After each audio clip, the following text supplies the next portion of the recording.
Well, he looks scary, doesn't he? But he's like a big teddy bear. Why do people say I look scary? I've heard that. I mean, he said it, not me. It's probably something to do with being a fucking unit and being like 6'3". It could be. When you're a 5'8" hobbit, be unnerving.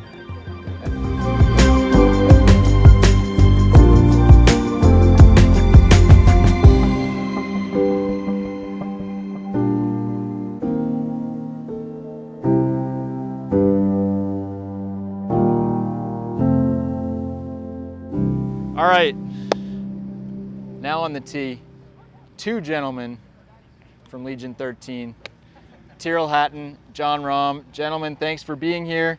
Thanks for showing us a little bit of your warm-up. You each seem to have a wedge in hand. Tyrrell, what are you hitting? Lob wedge. Is this 60. where you always start, 60? Yes. And what do you do with it? I mainly start trying to hit it like anywhere from 50 to 60 yards and just get used to the club being in my hands again for the day. We've done a warm-up in the gym, so body shouldn't be feeling too stiff, but still it's nice to start swinging the club and try and find a rhythm for the day. Feels like guys are, like almost everyone now is starting with some sort of warm-up in the gym. Was that the case when you started? Your first turn pro? Is that something that's always been part of your routine? No, definitely not. As I've got older and stiffer and fatter, I've needed to start doing a bit more in the gym to try and get the rig ready to try and rotate. I think there's a lot more days of me just hitting it absolutely terrible on the range and then posting a good score than feeling like it was an absolute flush shitty on the range and then actually post the equivalent score. Flush shitty. Flush shitty. But That's a nice ring to You're it. like flush shitty. Did you just hit your wedges straight to straight? You like I to don't move it think at all? about that, I just hit it. Yeah. Golf's complicated enough. What do you think about when you're standing over a nice wedge shot?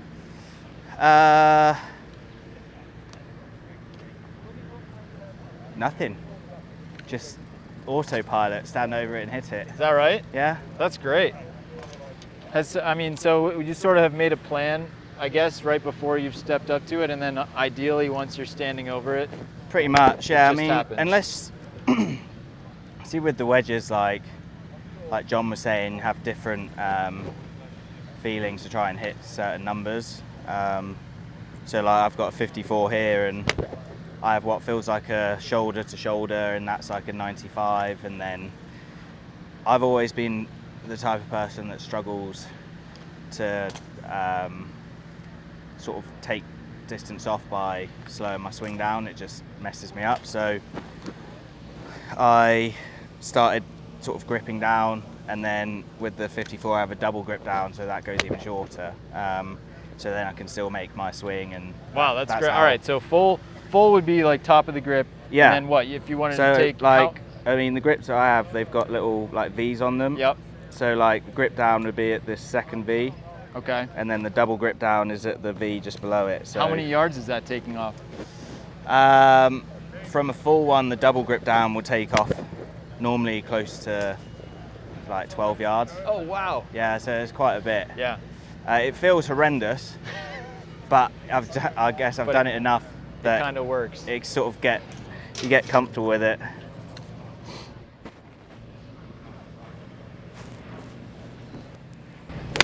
John, do you ever watch another golfer warm up? Like, do you ever spend time on the range, like walking around and saying, huh, that's interesting? Or are you more in your own world? Very much more in my own world. Yeah. But obviously, here in Live, you do get to see other people's routines, so we all go at the same time, especially if it's our team, so I get to see what we're all doing. I feel like the large majority of us do very similar things.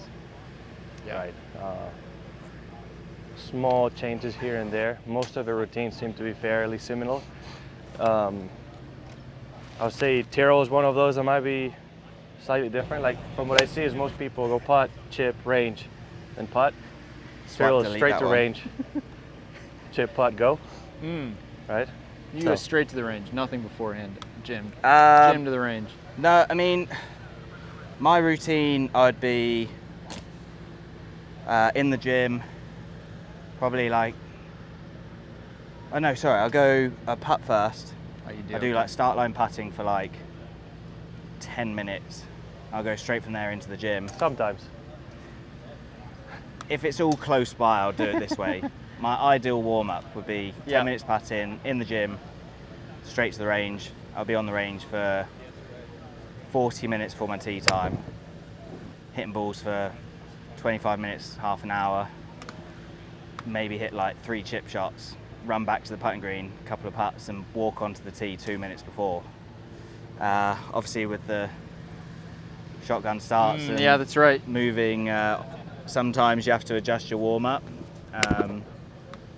but normally we go pretty close to the putting green, so I can kind of, similar thing, 2 minutes before I'll hit a few putts and get on the buggy and go. Have you ever been late for a tee time? Yes, but that wasn't my fault.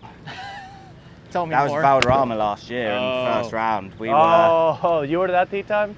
We were starting on the 4th, and I guess whoever decided that we should drive the whole way around the golf course to get there, rather than just driving to the 3rd green, which was not that far away, and dropping us off and letting us just, that's the 2nd green, and then just let us walk. All right, so you're clearing yourself of any responsibility. It wasn't our fault. No, it wasn't. It's good when the referee come over on the 5th though and said that you're out of position. It's like, yeah, no shit.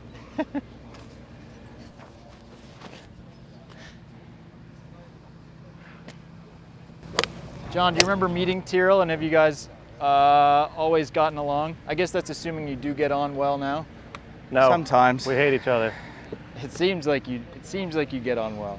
I don't know if we had ever really spent too much time together till the Whistling Straits Ryder Cup. Well, Paris. Even in Paris, we didn't really speak much.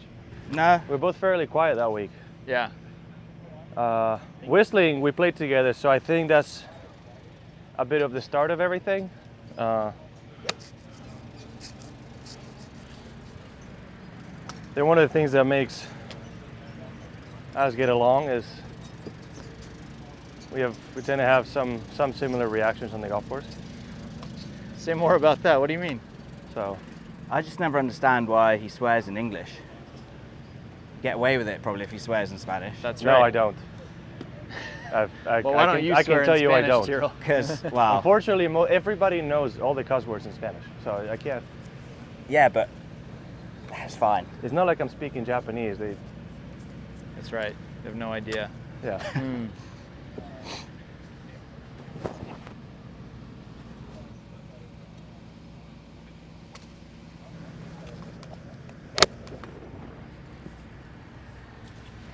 Yeah, so then when you play together, does that, like what happens? Is there a calmness that sets in? Do you cancel each other out with a little fiery play, or do you build on each other? How does it work? To be honest, I'm not gonna lie. Whenever I play with somebody that might get a little bit more fired up on the golf course, not only just him, everybody. Yeah. Because I see myself in it, I laugh. So there's a bit of a joy that comes with it. Yeah. Right? And a lot of times they'll see me laughing and then they laugh. So because it's fully understanding where it's coming from. We all get it, right? We all react different, but Yeah. it's it just makes me laugh a little bit.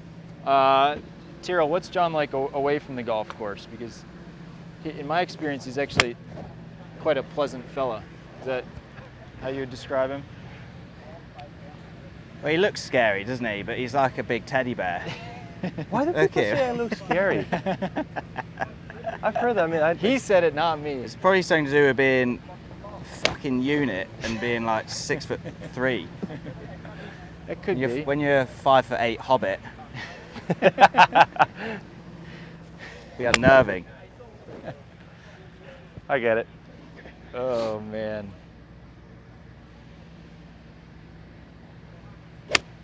And John, how about Tyrrell? What's Tyrrell like away from the golf course? Tyrrell is one of the funniest people you'll ever meet. Puts the pressure He's on lying. Tyrrell, doesn't it? Hey? Yeah, to be thing. You've got to be What's up? funny all the time. Here comes Mr. P. Oh, I don't know. So this is exactly what happens in warm-ups. It's just That's right. somebody shows up, grabs your clubs, looks, Patrick judges just you. looks, and then you spend the rest of the warm-up wondering, wait, what was he looking at? What was he wondering about? You know, Patrick, you know very well it's not the clubs. Like, you approve? Do you approve? Okay. I know. Yeah, exactly. I have no idea what you're talking about. I don't know. I think that was like a draw versus fade, Yeah, I was little looking at the rivalry bounce on my going on wedge. there. Saying he can't use like the ridge in the middle. Doesn't really work for him because he likes to draw it and throw the club, so he needs a bit more of a flatter bounce, I believe. And because I cut across it, You're losing Tyrrell. that's what I was saying. I'm with pretty you, sure he John. can use whatever wedge you give him, and you're fine. He'll still be top 5 in the world around the green, so it doesn't matter. But getting back to it, Tyrrell's one of the funnier people you'll ever meet.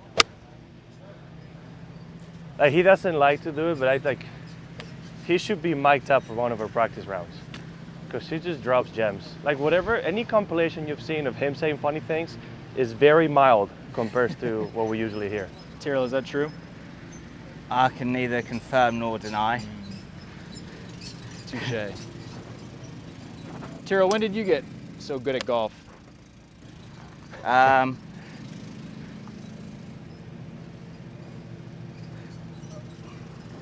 That's a weird question. Throwing you off. Well, I don't like think when you were I am. 5? You don't. Oh, you still haven't. Yeah. So I think I'd tell myself I'm shit. Interesting. Good mental. What's Mickey Flanagan says? Positivity drains you. Positivity drains you. If you know, you know. I am like irrationally positive in my mind. That's interesting. Never lose hope, never. I'm always hoping for the best in the next shot in any situation. Even though my mouth may be saying other things, I firmly believe it. But The amount of times I'll say in Spanish, just if you're gonna play like this, go home, what are you doing, wasting your time, when internally I really know, I'm just trying to fire myself up. Yeah. Because I really know, okay, you can do this. Yeah, Right. yeah. You're not losing the self-belief. No. And I guess that's kind of optimism. But that might be, I don't know. Tyrrell, is that the same for you though, do you think? Maybe. Don't really think about it, I just chat shit. John, what's that club and why is it bent? Because I hit it first. I didn't do it myself, okay? You didn't do it yourself. Do I need to explain it to the camera? It's, I would love it's for you called to a you can point it to Darren over there. compression club, right? It's a bent shaft. You see it right there. There's a line in the shaft, right? And the idea is that at impact, that line should be aiming at the center of your body, so your hands are ahead. It's not for everybody, but it's the idea of the people that came up with it, behind some of Ben Hogan's theories, right? So if you make a line between the ball and your left shoulder, your hand should be ahead of it at impact. I swing like that naturally is not for everyone. Not everybody needs it, but it just kind of gets me in that position to get through the ball better. And if I'm doing something wrong, it accentuates it. That's an 8-iron? It's an 8-iron, yeah. terms of They have a 60. I don't use a 60. Oh, I don't hit too many. I'll hit maybe max 5.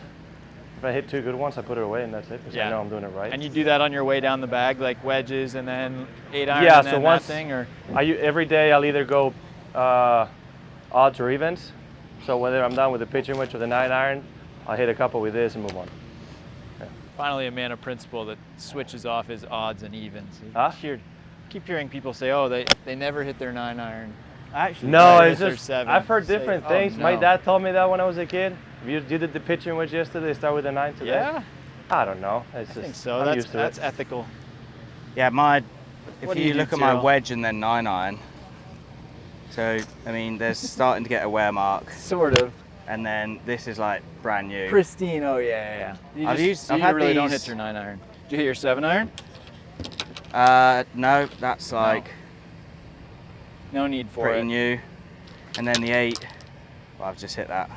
The I'll 8 give that a clean. a lot. Yeah, because every warm up, I always just go pitch and wedge into 8, 8 iron. 6, 4, 7 wood, driver, go. Nobody's sitting there on yeah, golf there's clubs. a little wear mark there as You well. could just play a half set. You'd be fine. Yeah. With your double grip down, I think you could. Tom loves it. Tom, the double grip down. Tom loves the double grip down. Tom's like a little love with different parts of other people's grip is incredible.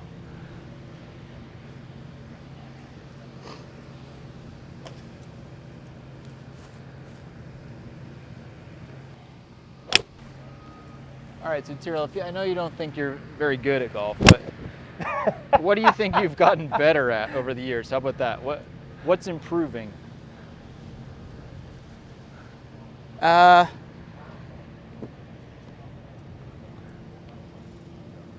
Don't know. Yeah. I'd say I've remained pretty consistent. Like, I've never really tried to, even from like as a teenager and going into men's golf and then turning pro, like swing wise, it's changed as I've got older, but like the positions are still pretty much the same. Yeah. And I guess like, I don't really look at stats, but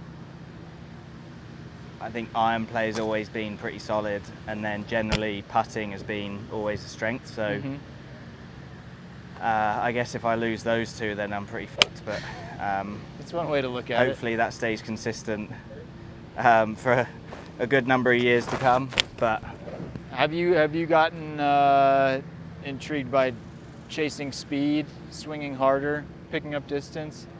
not really. I think maybe, well, let's say my swings evolved, but the positions are still pretty much the same. Maybe that's over time.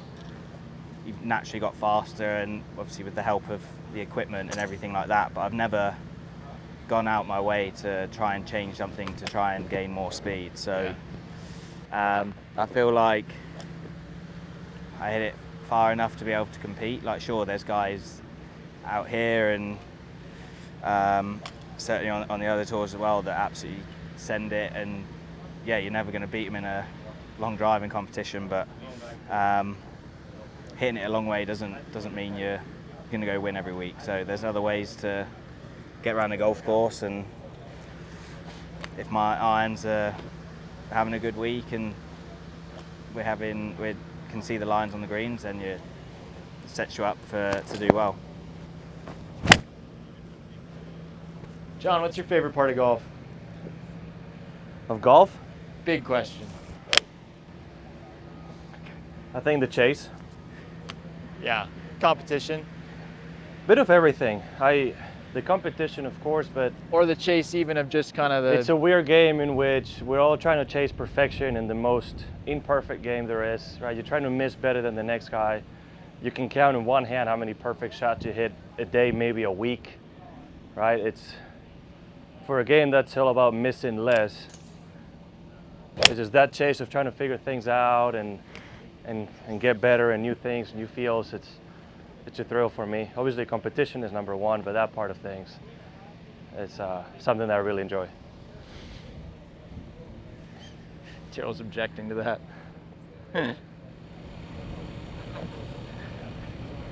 0. No side spin? That's actually the third one I've hit today. That's 0? 0. 0 side spin. Yeah. You were about to throw the club and then you saw the number, so.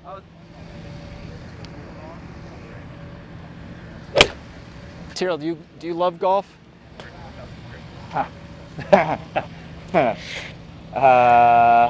Love-hate relationship. Love golf. I guess I love elements of it, but like with the competition side, Yeah.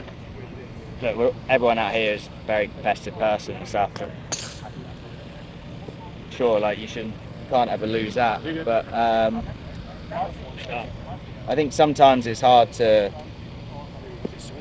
like go out and practice. I think when you love it, that's easy to do.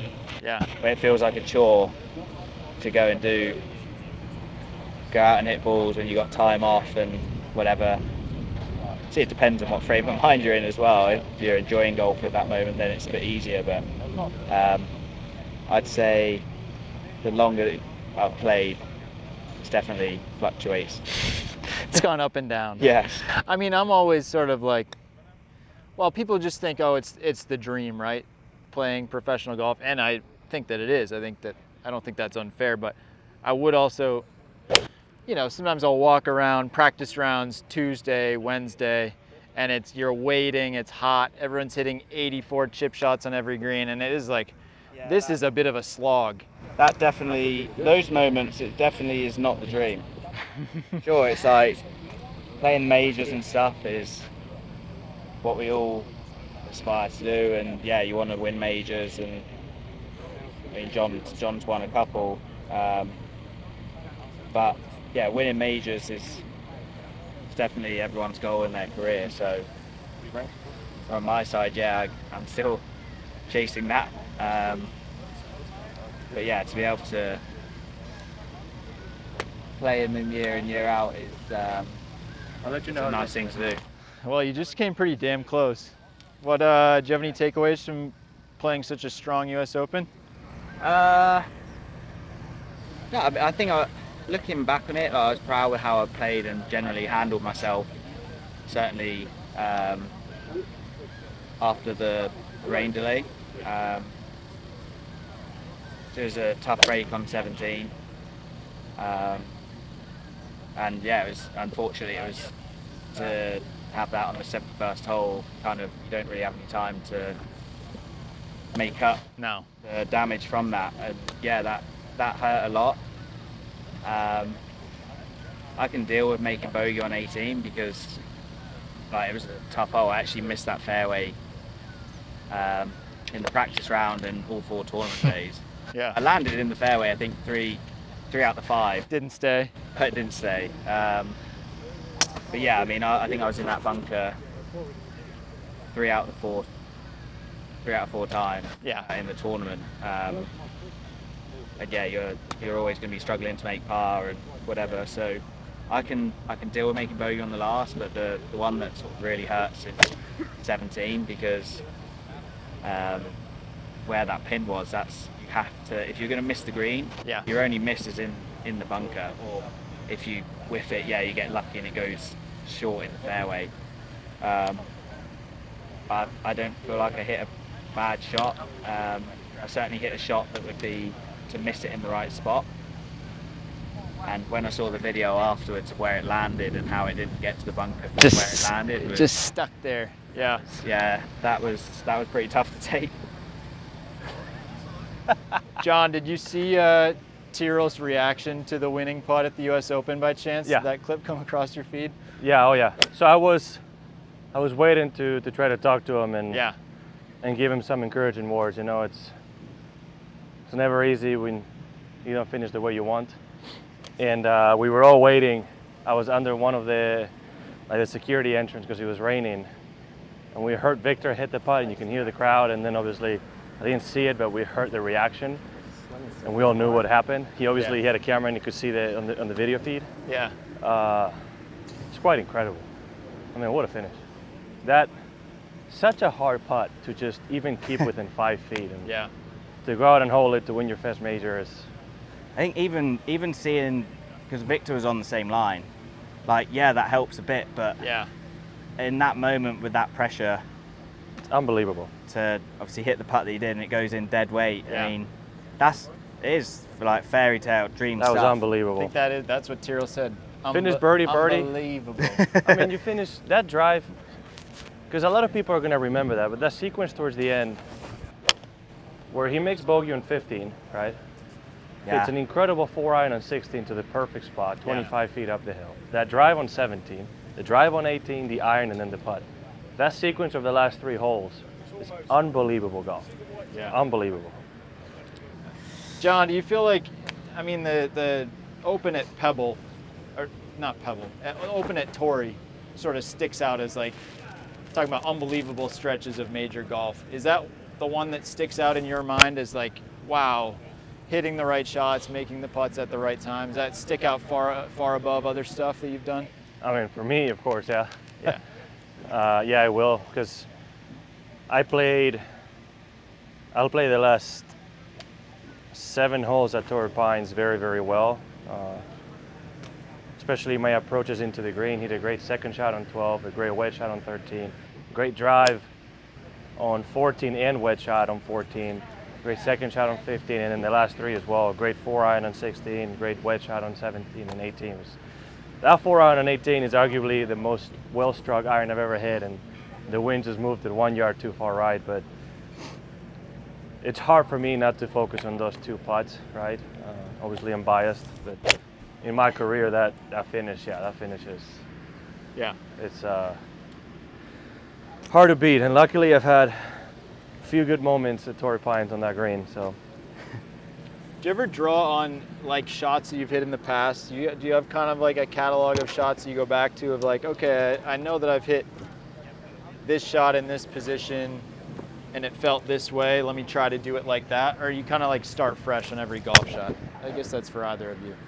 Depends on what exactly, but yeah. I think So it's, yeah, certain shots. you I would have say certain circumstantially, yeah, if you've gone back to a hole you've done really well on in the past. Yeah, somewhere you go every Like year. if I maybe. were to say go back to 18 at Torrey, I've played that hole with a chance to win a few times, Yeah. so I can draw on what I've already done. It's a bit of taking it to an extreme here. For all the David Goggins fans out there, is the metaphor he uses as the cookie jar of those moments in your life where you've accomplished something that you can reuse to self-motivate in that moment, right? So knowing that you've done it while going down the stretch at any point, you can always say, you've already done it, you know how to do it, go and do it, right? That's a bit of a similar situation. I mean, I personally had a similar moment at the US Open on Sunday on the 16th when obviously I ended up hitting a really good 4-iron to about 12 feet, but Really before good. I hit the shot, it reminded me of one of my first events actually when I got my DP World Tour card. We were playing Joburg Open, and on the last hole, I think I was 1 or 2 back. It was a par 5, and it was 4-iron into the green, and I knew that I had to like rip it. And I managed to hit a really good shot to like 15 feet. Unfortunately, I missed the putt, whatever, but I ended up finishing 3rd in the tournament. But before I hit that shot on 16 at Oakmont, that was the memory that I had, and it had a weirdly similar feel to it. Interesting. So how many years back are you reaching then? In your That was mind? 2014, January 2014, I think. Okay. Yeah. Yeah, so So- 11 and a half years ago. Yeah, but it's mad. That's cool.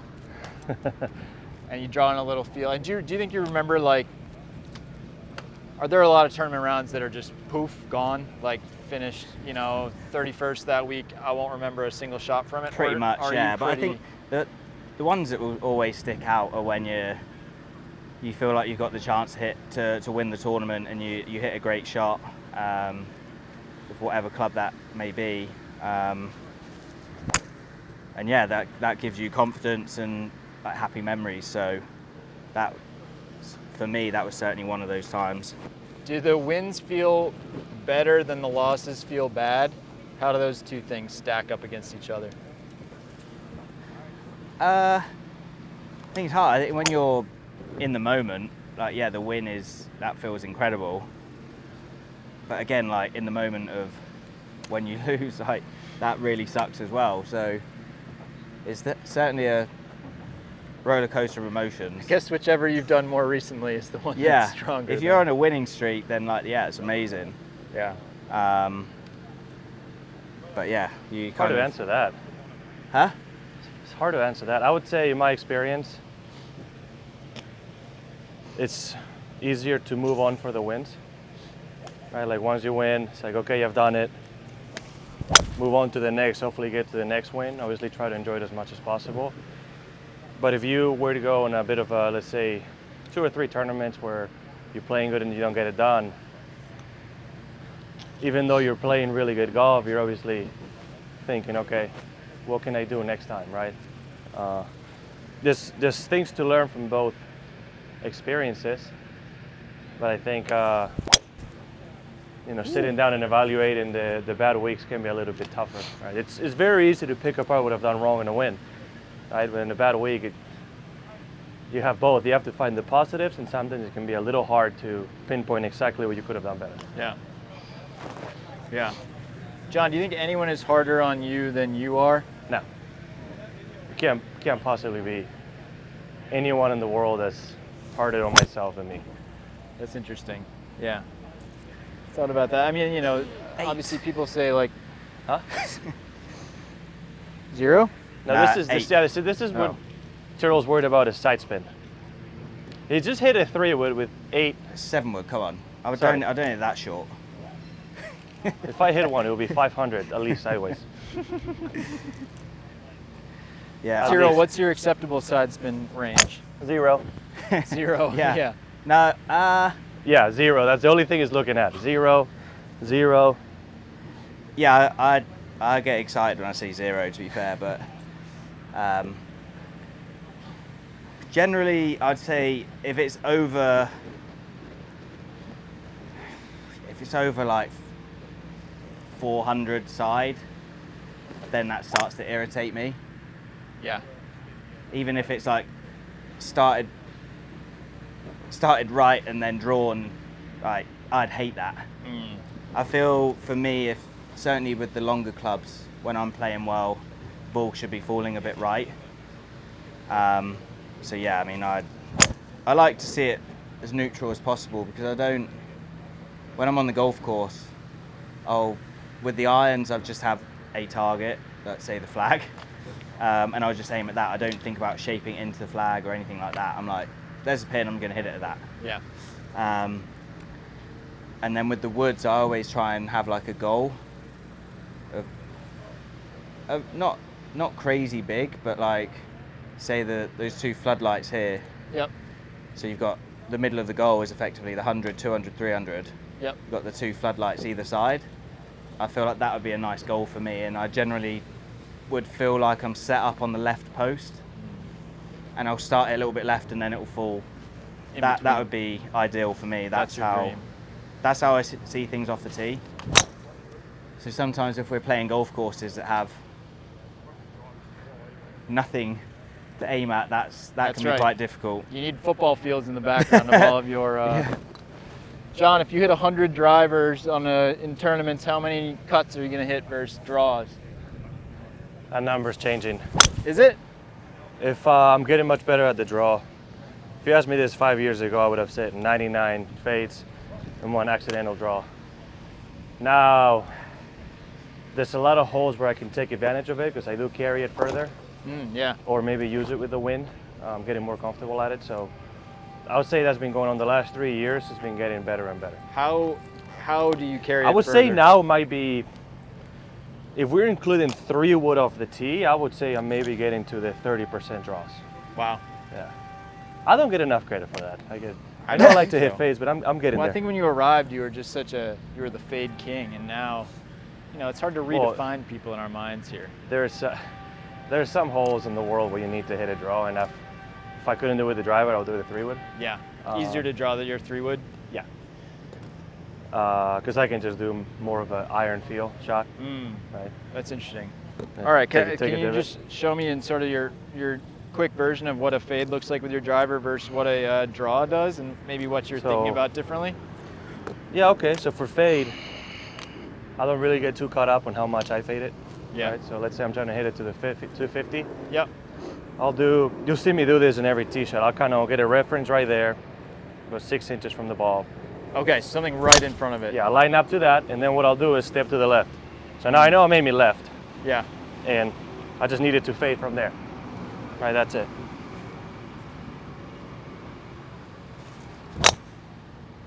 Right, so it starts left, it's fading back. Assuming I am at the center of the fairway, that will never be too far off. Right. Oh, there's a ball. For the draw, I'll tee it up higher. I'm still listening. I'm just getting out of the way. Oh, you're good. Beautiful I'll tee camera. it up higher for a draw. In this case, aim closer to the 300 now. Okay. Same And when start. you say aim, you mean your feet, your shoulders? Yeah, or- I'll align myself to the 300. Okay. Same start, but this time what I'll do is leave the ball up there and set the club head back here. Whoa. So the ball's up front. I can't think of my hand turning over to hit a draw, or never really think of dropping it inside. So because I'm fairly square to path, by just moving the ball up, I'm just allowing an extra 1.5 feet for that club face to close. So you're just letting it close. So I don't change anything on my swing.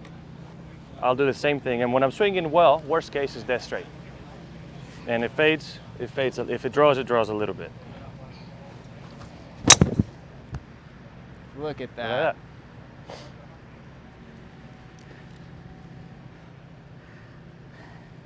What do you make of that, Tyrrell? That was good, but I enjoyed my 0 as well.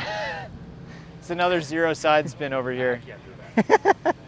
Tyrrell was just waiting before he could hit another one. He had to. That's actually quite nice numbers, to be fair. 318 carry is 0 side spin. It's 177. That's incredible, yeah.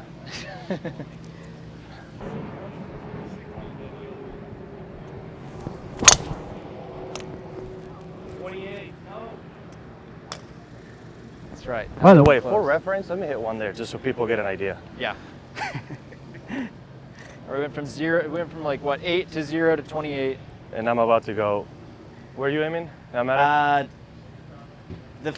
Well, my fairway's those 2 posts. Like Basically, middle of the fairway's a 300. Okay.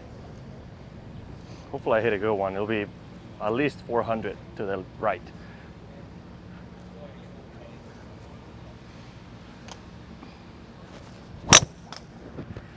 We'll fade that a little bit. Yeah, but that's nice. So It's a little slider into the 372. left side of the fairway there. 372. Yeah. Tyrrell, will you ever try to work the ball like dramatically off the tee in a tournament? If there's something in my way, Yeah. then I will. I guess now and then there is, but usually you But got a no, clear I mean, path to the fairway. I always set up for the feeling like the ball is going to fade a little bit for me. So Yes. Will you aim at like the left side of the fairway if it's a? yeah, like Say the left US side Open of my fairway. goal, and then I'll just make my swing, and it should just fall back a little bit. But yeah, I'm certainly not thinking about like what I need to do mechanically to try and make it fade, or if I need to try and hit a draw. If I have to try and hit a draw, I'm like internally screaming as soon as the club like goes out of sight. It doesn't It feel just right. doesn't feel comfortable. All right, so you'd prefer not to. That's not how I try and play.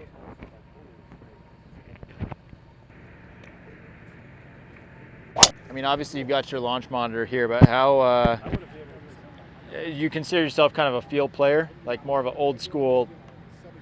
I mean, you're not obsessive. It sounds like about swing positions, about. But I don't know. No, then I mean, some stuff you are clearly a little more bit, obsessive yeah. about. Like the start of the takeaway, how the club face is there, and then I've always gone fairly steep, so it's just like a fine line between it not being so steep. It's hard for me to get really flat. Like it feels disgusting. Like I'm not gonna lie. Like when I see my swing on video, I think it's absolutely disgusting. Do you watch it much? I try not to because I think it's disgusting, but like sometimes I need to just to check the P1 position and then how it then goes up to the top of the backswing. So yeah, there's not many things that I do that I think actually look good. So, but yeah. Are you hard on yourself in other areas of life the same way as golf? I'd say so. Yeah. Yeah. Absolutely. Are you? But are you hard on other people the same way you're hard on yourself? You have high expectations for everyone? It depends what it is. Yeah, that's an open-ended question, I suppose. What do you need, more golf balls here? Oh, I came in and said I don't care. How do you guys, so you guys are back to wedges now. Is this how you kind of finish up your warm-up? You hit driver and then you go back to it? No, you're just doing it because you're ready for me to leave. In a polite way, yeah. Yeah. That's fair. So what happens after driver? You go to the tee? No, you already told me Tyrrell, but. We make a dash for the chip and green. Yeah, hit a couple of those. A couple of chips, straight to the putting green, go. That's terrific. Tyrrell, what's the best golf shot you've ever hit in your life? Best golf shot I've ever hit in my life. A 0 driver they just That's hit. right, 318, Merido, Wednesday. Best golf shot.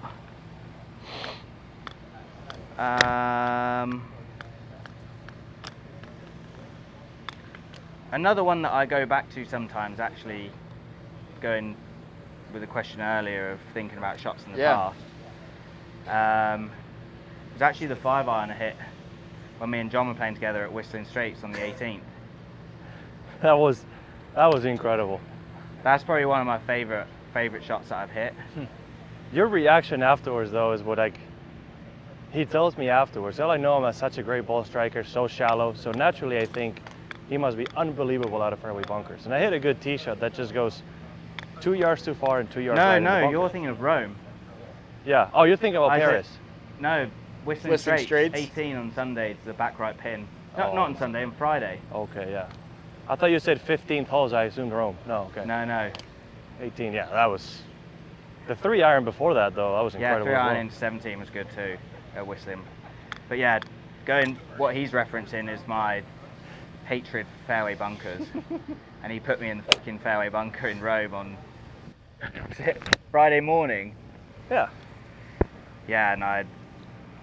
An insane shot out of there. Unbelievable. And he comes out of the bunker and tells me, mate, I was terrified. All I could think of is duffing it or knifing it against the ledge. And now all my thought was, how about you told me off the tee and I would have hit a club that doesn't get to the bunker. That's right. Yeah? But then he should hit the club that he feels comfortable with, and it's up to me then to hit my shot when it's my turn, so. Yeah, I guess, are you hard on John when he's your partner? No. I guess that's the thing. Look at the size of it. You just said I'm nice. That's right. I'm a teddy bear. Teddy bear. Oh, man. John, do you go back to wedges after driver, or you're just being polite also? No, they just brought me a new wedge to try, so that's what I'm doing. Don't hit the flag. If it was tournament round, I usually hit a couple 7-irons after. Just warm-up swings. I don't like to finish in a driver. I don't know why, so I'll just go hit a couple 7-irons and go on. And what's the frame of mind you like to be going to the first tee of a big round weekend in contention? How intense are you? How locked in? Change. It's just it's the same no matter what. I try to shoot the lowest possible. Doesn't really. I mean, the moment may be different. It might be a little bit more intense, obviously, but it shouldn't change. The only thing that would change is down the last few holes, if you have a lead or not, how you approach those holes, that might change. Yeah. But besides that, no. What's one thing about Tyrrell's golf game? Golf game? That you think is cool? I think it's exactly that. It is pretty ironic that for how complicated the game is and how much he tries to simplify it, his only thought is to hit it straight, which is arguably the impossible ball flight. That's the funniest part to me, but how good he is at it, right? I mean, You're seeing it, to get 0 side spin with so many clubs, he's clearly good at it. He did it like 5 times earlier, 0. Yeah, that was nice. I don't know if that was a positive thing, but it's just no, I think that is a positive. That's interesting. What's something about Jon Rahm's golf game that you admire, Tyrrell? I think when we're messing around the chipping green, like we're like big kids, just trying to get as much spin as possible. But I think one thing that impresses me with John is like the array of shots around the greens and like the different spins that he can put on it. Whereas I can spin it a good amount, but it's like got the cut spin, and he's then hitting like draws out of bunkers and all that, and I'm like, I don't have that in the bag, so I always enjoy watching him do that. It's pretty cool. That is That's a big positive for both of us. We are like two 12-year-olds on the chipping game. And you'll never see more giggles by two pros ever. It's just the silliest thing. And That's right. we made, Most fun we had last year was in Saudi. in Jeddah, we made a divot at least 8 foot long and 3 foot wide. 30 yards into the wind, so you could spin it absolute max. It was unreal. There was no anything behind it, just who could get more backspin. We're getting sand out the bunker, sprinkling it on the ground, hitting it like 30-yard shots into wind, and these things were like ripping back Going 30 feet. backwards. We were screaming. We were getting so many looks from everyone. It was Like, unreal. you're supposed to be professional, but I always believe it's time for fun. It was fun, I can say that. All right, see? So everyone thinks, oh, these intense guys on the golf course, just a couple silly boys spinning the ball out of the sand. And By the way, we're gonna go play 9 at some point. We're gonna do it as well. yeah. That's just how it goes. Gentlemen, thanks for warming up with us. All right, no worries. Thank you. Not too painful, I hope. No, the cloud cover came in. I know, It's nice. that makes a world of difference, huh? Thank you guys, really enjoyed that.